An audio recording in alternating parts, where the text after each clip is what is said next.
주님의 말씀입니다. 감사함으로 하나님의 말씀을 우리의 온 심령에 받았습니다. 명예와 은혜를 선택하는 지혜, 명예와 은혜를 선택하는 지혜, 이런 제목으로 함께 은혜 나누겠습니다. 오늘 읽은 말씀은 잠언입니다. 잠언은 어떤 책이지요? 잠언이라는 말이 히브리어로는 마샬입니다. 뜻은 비유의 말씀이라는 뜻이에요. 우리가 꼭 알아야 되는 믿음과 삶에서 꼭 알아야 될 것을 알아듣기 쉽게 비유의 말씀으로 알려주는 책이 바로 잠언입니다. 잠언은 하나님이 사람에게 깨우쳐 주신 지혜를 모아놓은 책입니다. 이 잠언 대부분은 지혜의 왕이었던 솔로몬이 썼습니다. 또 일부는 하나님의 지혜를 깨달은 사람들의 여러 잠언들을 모아놓기도 했습니다. 잠언은 지금도 우리 인생에게 굉장한 지혜와 통찰력을 줍니다.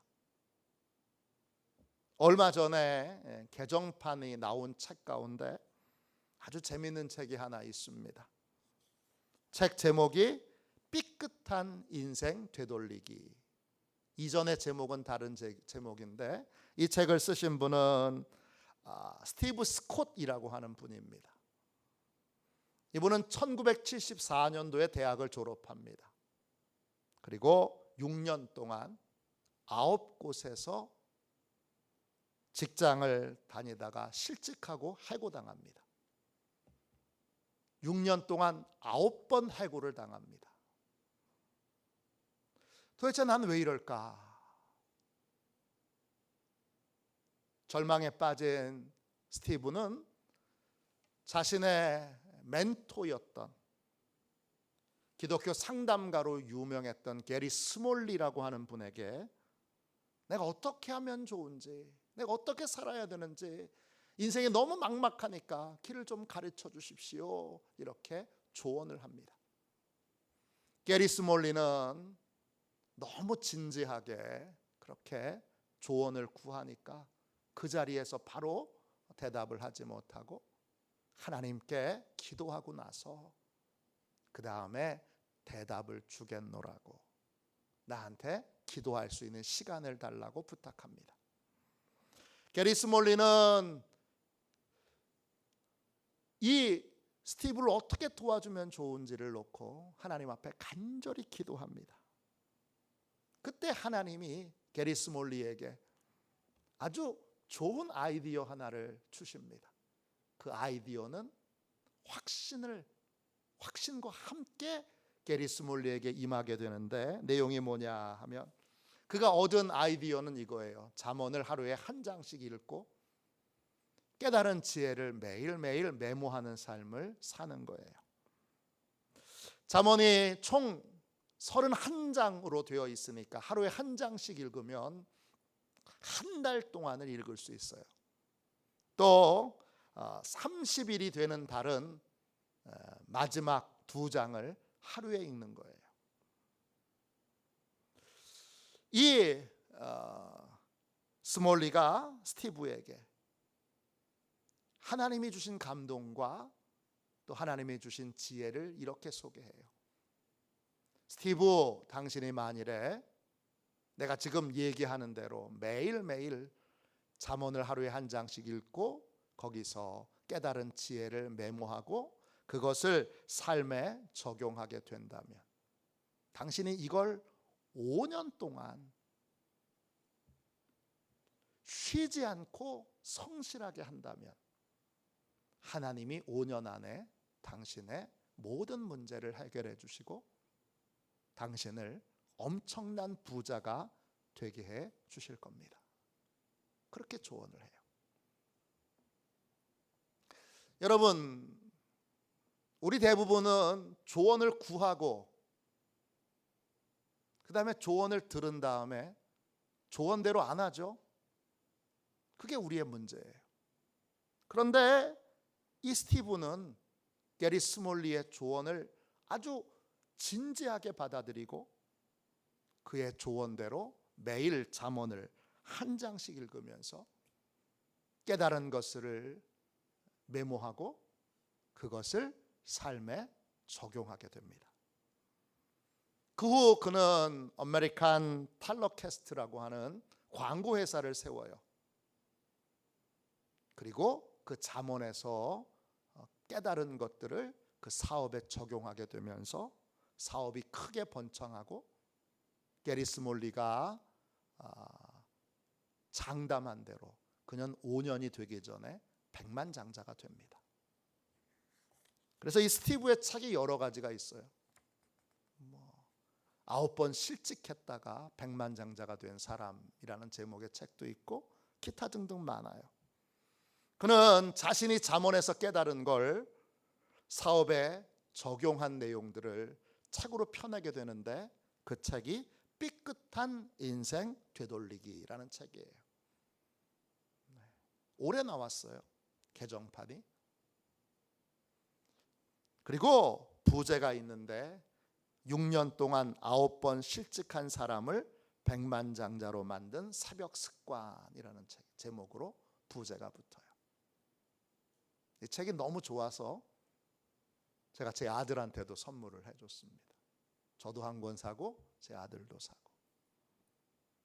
이 책에서 스티브는 잠언에 소개된 하나님의 지혜는 인생을 살아가는 원리였다고 고백합니다. 원리는 바꿀 수가 없는 거예요. 봄, 여름, 가을, 겨울 4계절이 바꾸지 않고 계속 이렇게 반복되는 것처럼 그렇게 더웠는데 벌써 가을이 성큼 다가와서 낮은 덥지만 아침과 저녁은 선선하지 않습니까? 원리는 바꾸지 못하는 거예요. 원리는 어떻게 해야 되는 거예요? 원리는 그대로 받아들이고 따라야 하는 거예요. 그래야 사고 없는 인생, 형통한 인생을 살 수 있어요. 그래서 그는 잠언에서 깨달은 불변의 인생 법칙들을 이 책에 담고, 이건 여러분이 기분에 따라서 지키고 지키지 않고 형편에 따라서 지키고 지키지 않는 것이 아니라 원리니까, 법칙이니까 무조건 받아들이고 따라야 될 것들입니다. 이렇게 소개합니다.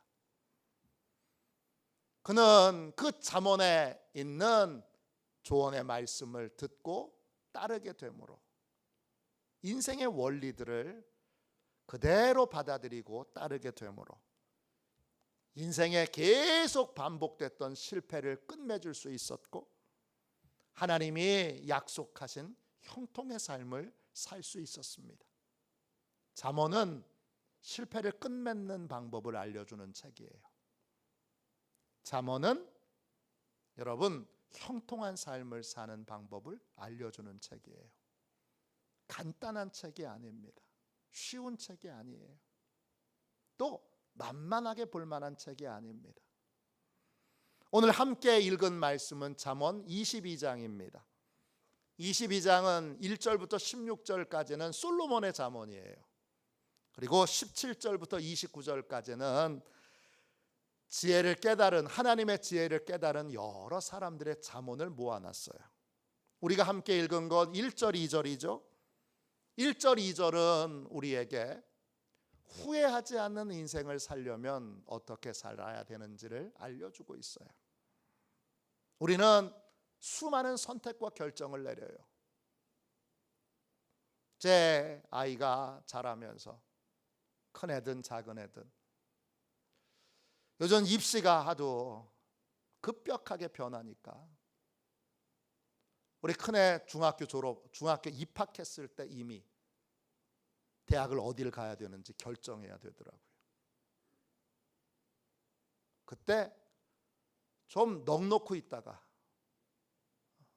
그때 큰 충격을 받은 적이 있습니다. 우리는 좋은 선택을 할 때도 있었고 또 후회스러운 선택을 할 때도 있었습니다. 여러분 인생에서 가장 후회되는 선택은 뭡니까? 지금 그 후회스러운 선택으로 인하여 어떤 고통과 어떤 어려움을 겪고 계십니까?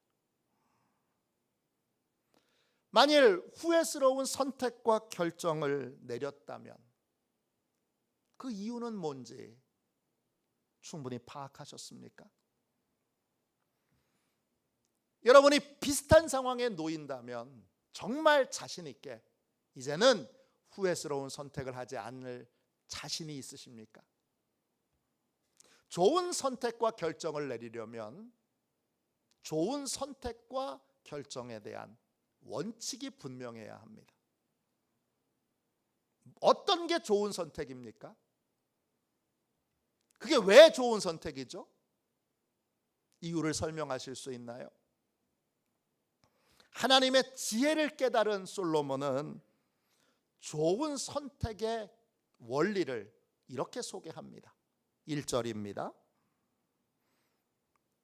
잠언 22장 1절입니다. 많은 재물보다 명예를 택할 것이요 은이나 금보다 은총을 더욱 택할 것이니라.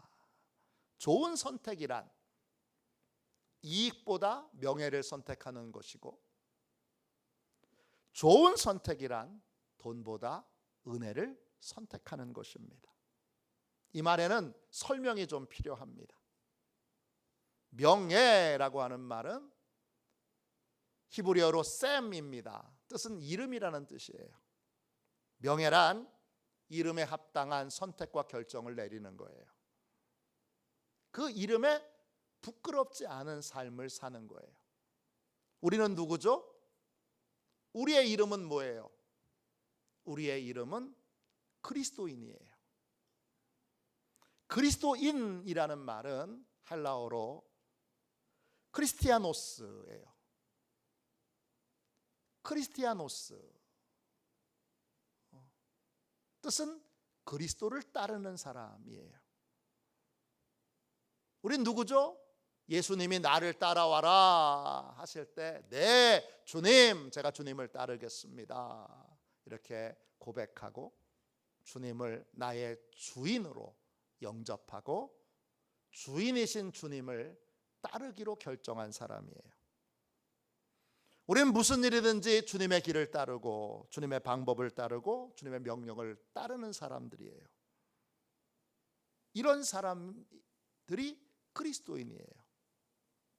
그런데 만일에 그리스도인이 그리스도인이라는 이름을 받았음에도 불구하고 나는 그리스도인이야 이렇게 그리스도인이라는 이름을 명백하게 고백하고 인정하며 삶을 살고 있으면서 이익 때문에 돈 때문에 그리스도인의 삶을 포기한다면 그건 불명예스러운 것이죠. 가짜죠. 돈 때문에 그리스도인다운 삶을 포기하지 않는 것, 아무리 큰 돈으로 유혹을 해도 그리스도인다운 삶을 선택하고 결정하는 게 바로 명예를 따르는 겁니다. 평생 그리스도인으로 살았는데 평생 그리스도의 종으로 목사로 살았는데 장로로 살았는데 권사로 살았는데 집사로 살았는데 돈의 유혹에 한순간 넘어가 그리스도인의 삶을 포기한다면 그때부터 그 사람은 그리스도를 따르는 사람이 아니라 돈을 믿고 돈을 따르는 사람이고 언제부터였는지 알지 못하지만 그의 주인은 그리스도가 아니라 돈이었던 것입니다. 그러면 반드시 후회하는 일이 생겨나게 됩니다. 솔로몬은 이 선택의 기준을 다른 표현으로 이렇게 설명합니다. 표현만 다르지 내용은 같은 거예요.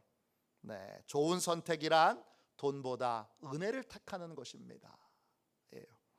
이때 은혜라는 말이 히브리어로 헨이에요.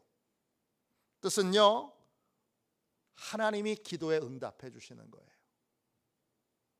즉 하나님과의 관계가 막혀 있지 않은 거예요. 이게 은혜예요. 이런 은혜를 받고 누리려면 하나님과의 관계가 막혀 있지 않아야 되고, 하나님이 싫어하시는 죄를 거절할 수 있어야 되고, 하나님이 미워하시는 죄를 저지르지 말아야 돼요.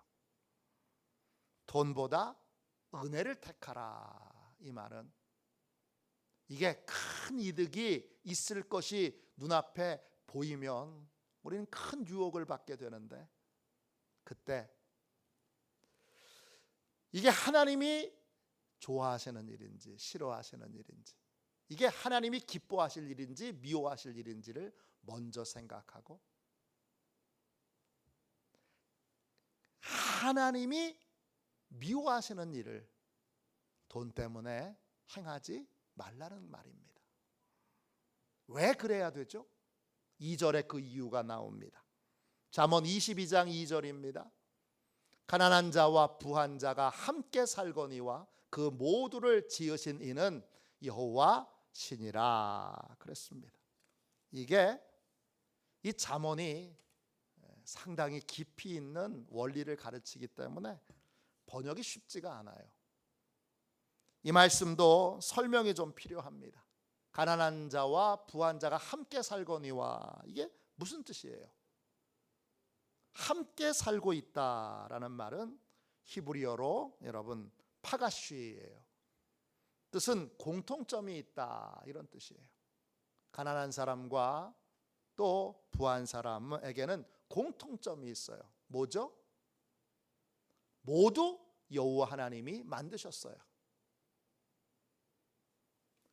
가난하게 되는 것도 부하게 되는 것도 하나님이 결정하신 거예요. 가난한 자는 돈이 없어서 가난한 게 아니라 하나님이 가난하게 하신 거예요. 부한 사람도 돈이 많아서 부자가 된 것이 아니라 하나님이 부자가 되도록 만드신 거예요. 가난한 삶을 살 거냐 부한 삶을 살 거냐를 누가 결정하느냐? 하나님이 결정하시는 거예요. 그러니까 부자가 되려고 돈을 선택하는 것, 하나님을 버리고 돈을 선택하는 건 절대 부자가 될 수 없어요. 이익 때문에 하나님을 버리면 그 인생에겐 부한 축복이 임하지 않아요. 여러분 삶에 그런 걸 많이 경험하시죠? 돈 떼먹고 돈 사기치고 또 강도짓하고 한 사람이 돈을 많이 가졌잖아요. 큰 돈을 사기친 사람도 있잖아요. 그럼 잘 살아야 되잖아요. 부자가 돼야 되잖아요. 아니에요. 금방 다시 가난하게 됩니다. 부하게 하는 것도 가난하게 하는 것도 하나님이 하시는 거예요. 성경에는 이 진리를 명백하게 알고 있었던 지혜로운 사람들이 많이 있어요. 대표적인 예가 하나님께 간절히 매달려 기도함으로 문제를 해결받았던 사무엘의 어머니 한나가 있습니다. 한나가 이렇게 고백합니다. 사무엘상 2장 7절입니다. 여호와는 가난하게도 하시고 부하게도 하시며 낮추기도 하시고 높이기도 하시도다. 가난하게 되는 것도 부하게 되는 것도 하나님이 결정하신다는 거예요. 하나님의 마음에 들어야 부하게 되는 거예요. 또 낮아지는 것도 높아지는 것도 하나님이 결정하시는 거예요. 내가 높아지려고 막 이런다고 높아지는 게 아니라, 내가 높아지려고 고개를 빳빳이 든다고 높아지는 게 아니라 하나님이 높여주셔야 높아지는 거예요. 근데 돈 때문에 그리스도인의 명예를, 하나님이 싫어하시는 일들을, 미워하시는 일들을 하게 된다면 하나님이 절대 그 인생을 부하게 또는 높은 곳에 거하게 하시지 않는다는 것입니다. 그리스도인의 명예를 지킬 때, 하나님을 기쁘시게 하는 삶을 살 때 우리는 하나님의 복을 받게 됩니다. 하나님의 복에는 세상이 주는 복과 다른 중요한 특징이 있어요. 잠언 10장 22절이에요. 여호와께서 주시는 복은 사람을 부하게 하고 근심을 겸하여 주지 아니하시느니라. 세상에 주는 부는, 세상에 주는 돈은 반드시 근심을 함께 줘요. 그래서 재벌 회장이 돈도 많은데 근심도 많아요. 제가 어렸을 때 전설의 고향이라고 하는 아주 인기 있는 드라마가 있었어요. 지금도 기억나는데, 웬 그 농부가 지푸라기 이렇게 꼬면서 사람에게 그렇게 말하는 거예요. 천석구는 1000가지 걱정이 있고 만석구는 10,000가지 걱정이 있어, 그럽니다. 어렸을 때 봤던 드라마인데, 전설의 고향 다른 건 다 잊어버렸는데 그 말은 지금도 기억하고 있어요. 천석구는 1000가지 걱정이 있고 만석구는 10,000가지 걱정이 있어요. 그런데 여러분, 하나님이 주시는 복은 사람을 부하게 하지만 근심을 겸하여 주지 않아요. 하나님이 주시는 복만이 근심 없이 부한 것을, 풍부한 것을 누릴 수 있게 돼요. 그러니까 여러분, 무엇을 선택하든지 무엇을 결정하시든지 하나님과의 관계를 먼저 생각하여 하나님을 기쁘시게 하는 삶을 살아야 돼요. 잠언 11장 24절 25절이에요. 흩어 구제하여도 더욱 부하게 되는 일이 있나니 과도히 아껴도 가난하게 될 뿐이니라. 구제를 좋아하는 자는 풍족하여질 것이요 남을 윤택하게 하는 자는 자기도 윤택하여지리라. 무조건 아낀다고 부자가 되는 거 아닙니다. 왜 아니죠? 하나님의 뜻이 그게 아니니까. 하나님이 기뻐하시는 선교와 구제에 힘써면 하나님이 복을 주셔서 풍족하게 하십니다. 다른 사람을 윤택하게 하는 사람을 하나님은 그 인생도 윤택하게 하십니다. 그러므로 무엇을 선택하고 결정하든지 우리는 이익이 아닌 명예를 선택해야 되고 돈이 아닌 하나님과의 관계를 선택해야 돼요. 이게 행복해지는 길이고 형통한 삶을 사는 길이고, 그리고 여러분 후회하지 않는 선택과 결정을 내리는 삶입니다. 제 선배 목사님 이야기를 하나 같이 나누기를 원합니다. 제 선배 목사님은 잠실에 있는 명문고등학교를 나왔습니다. 나이가 50이 돼서 동창회 나오라 하도 그러니까 처음으로 동창회를 가게 됐습니다. 친구들은 다 사장, 회장, 이사장 또는 원장입니다. 모두 고급 승용차를 타고 왔는데 제 선배 목사님만 승합차 프레지오 타고 왔습니다.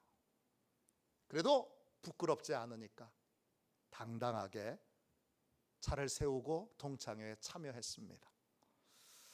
당시에 제 선배 목사님은 춘천에 있는 작은 시골 교회를 담임하고 계셨어요. 동창회에서 만난 친구들이 나누는 대화에 제 선배 목사님은 끼지 못해요. 왜냐? 온통 다른 나라 이야기들을 하고 있기 때문이에요. 자녀들 조기 유학 보낸 이야기,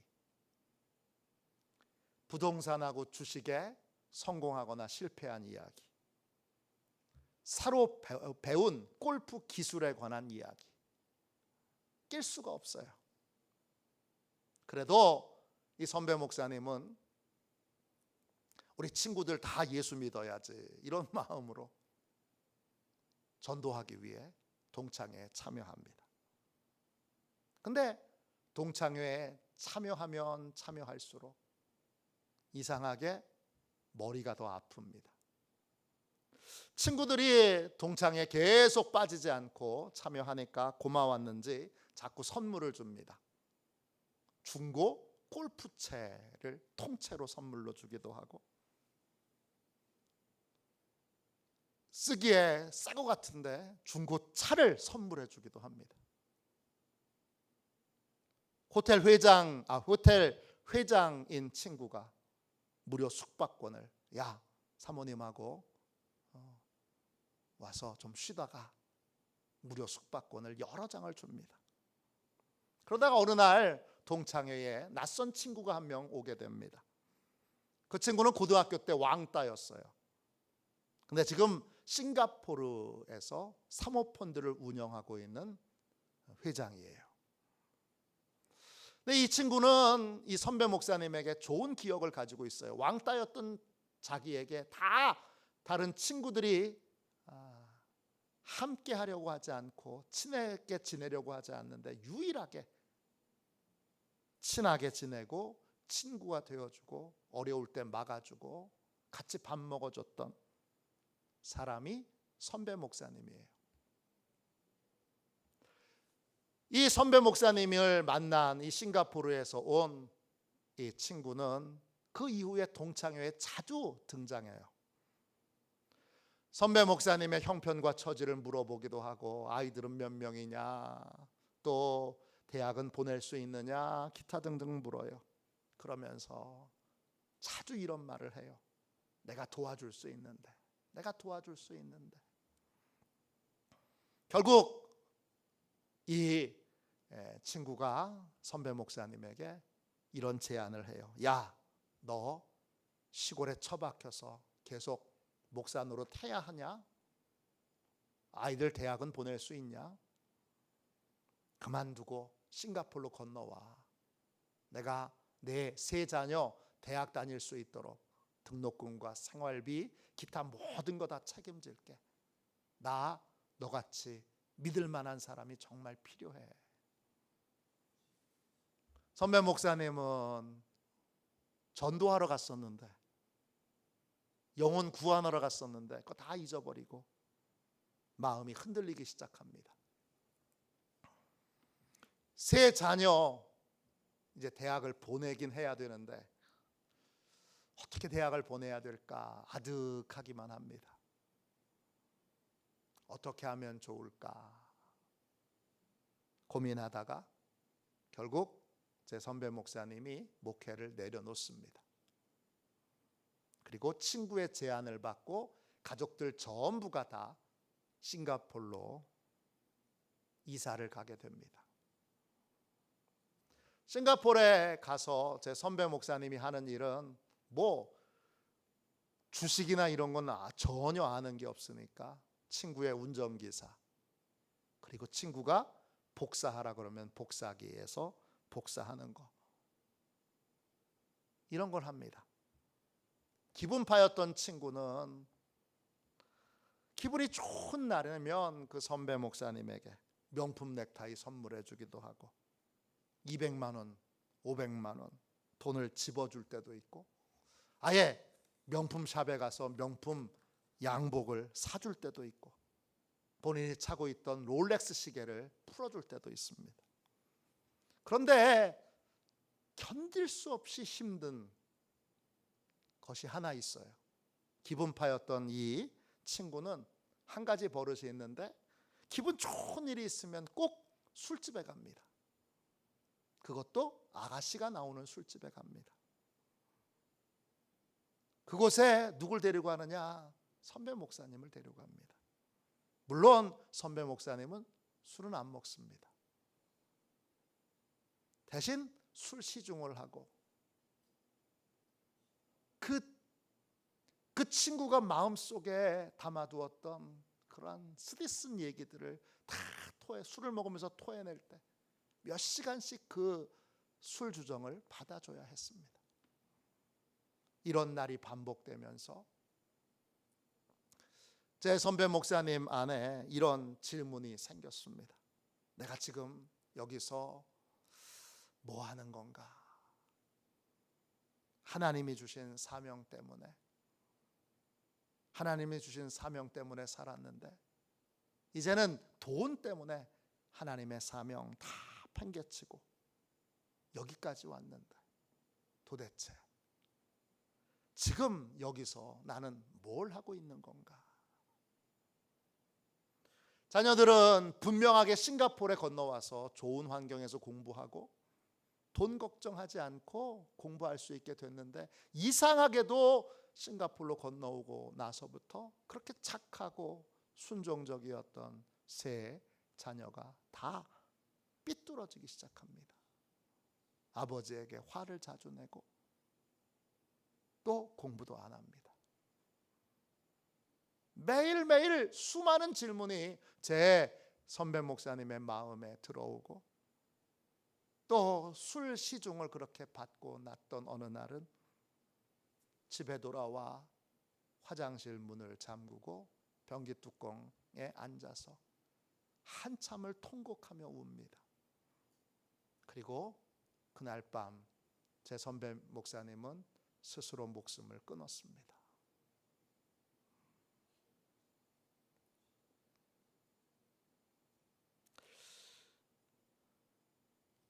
우리가 바른 선택과 결정을 내리려면 우리는 바른 선택과 결정을 내리는 원리와 원칙을 가지고 있어야 합니다. 그 원칙을 지킬 때 우리는 후회하지 않는 삶을 살게 됩니다. 그런데 그 원칙을 혼자서 지키는 건 힘듭니다. 그래서 뭐가 필요하냐? 교회가 필요합니다. 선배 목사님이 힘에 겨웠을 때 누군가가 옆에서 믿음으로 조언해주고 도와주었더라면 다른 선택을 했을 겁니다. 우리 그리스도인은 혼자가 아닙니다. 그리스도인은 고립되어 혼자 모든 걸 선택하고 결정하는 사람이 아닙니다. 우리 그리스도인들에게는 바른 선택과 결정을 내릴 수 있도록 도와주는 공동체가 있습니다. 그게 바로 교회입니다. 요즘 미국 교회들은 교회 이름에 커뮤니티라는 말을 거의 대부분 붙입니다. 그렇게 붙이는 이유는 교회는 공동체이기 때문입니다. 교회는 성도들이 지혜로운 선택과 결정을 내릴 수 있도록 하나님이 기뻐하시는 선택과 결정을 내릴 수 있도록 그리스도인다운 선택과 결정을 내릴 수 있도록 함께 돕는 공동체입니다. 감리교를 시작한 존 웨슬리는 야외 설교를 통하여 수많은 회심자를 얻습니다. 그런데 수많은 회심자를 그냥 내버려 뒀더니 그들의 회심의 은혜는 금방 물거품처럼 사라지는 것을 보게 됐습니다. 존 웨슬리는 회심자에게 믿음의 공동체가 필요하다는 걸 깨닫고 믿음의 공동체와 연결되지 않는 모든 회심자들은 이전의 삶으로 돌아가거나 아니면 이전보다 더 나쁜 상황에 놓이게 되는 것을 보게 됐습니다. 그래서 존 웨슬리는 이런 결심을 합니다. 내가 비록 사도처럼 설교한다 해도 각성한 자들을 함께 모아 훈련하지 않는다면 마치 아이를 낳아서 살인자와 마귀에게 맡기는 것과 똑같습니다. 저는 하나님의 은혜를 힘입어 내가 후속 조치를 할 수 없는 곳에서는 한 사람도 회심시키지 않기로 결심했습니다. 회심을 했던 곳에서 반드시 믿음의 공동체와 연결시켜 주는 그 일들을 하지 않는다면 회심이 아무 소용이 없다는 걸 깨닫게 된 겁니다. 그래서 존 웨슬리가 만든 것이 바로 회심자를 위한 공동체 신도회라고 하는 것입니다. 이 신도회에 들어가려면 한 가지의 분명한 소원이 있어야 됩니다. 어떤 소원이냐? 그 소원은 다가올 진노를 피하고 죄에서 구원을 받고자 하는 소원입니다. 한마디로 지옥 가지 않겠다는 분명한 소원, 구원받겠다는 분명한 소원, 구원의 은혜를 유지하는 삶을 살겠다는 분명한 소원이 있는 사람은 누구나 다 신도회에 참여할 수 있습니다. 근데 그 신도회에 참여한 사람은 분명한 세 가지의 규칙을 지켜야 됩니다. 첫 번째 규칙이 모든 악을 피하라입니다.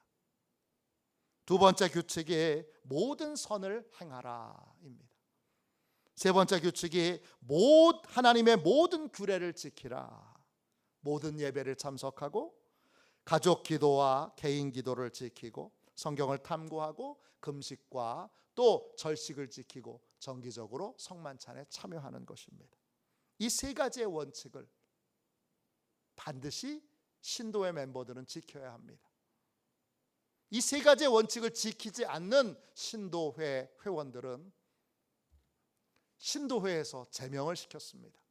1년에 한 번씩 신도회에 참여하지 못할 사람들의 명단을 공개합니다. 초기 감리교회는 이 신도회 안에서 서로 신앙과 믿음을 확인했고, 그리고 서로의 믿음을 점검하고, 그리고 그리스도인다운 선택과 결정을 내릴 수 있도록 적극적으로 서로 도왔습니다.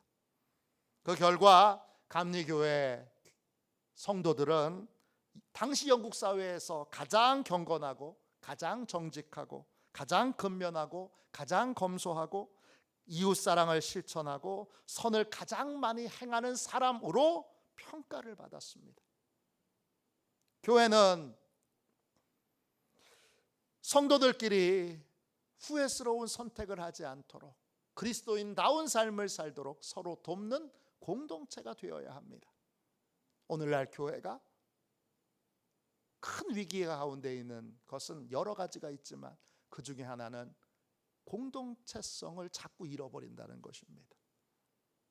저희 교회는 그래도 속회가 제법 튼튼한 편인데 도심에 있는 교회들은 속회가 이미 유명무실화됐습니다. 서로 그리스도인다운 선택과 결정을 내리도록 삶으로 도와주고 기도해주고 격려해주는 것이 속회인데, 신도의 아래에 있는 핵심적인 조직이 속회인데 그 속회가 오늘날 교회마다 거의 유명무실해졌습니다.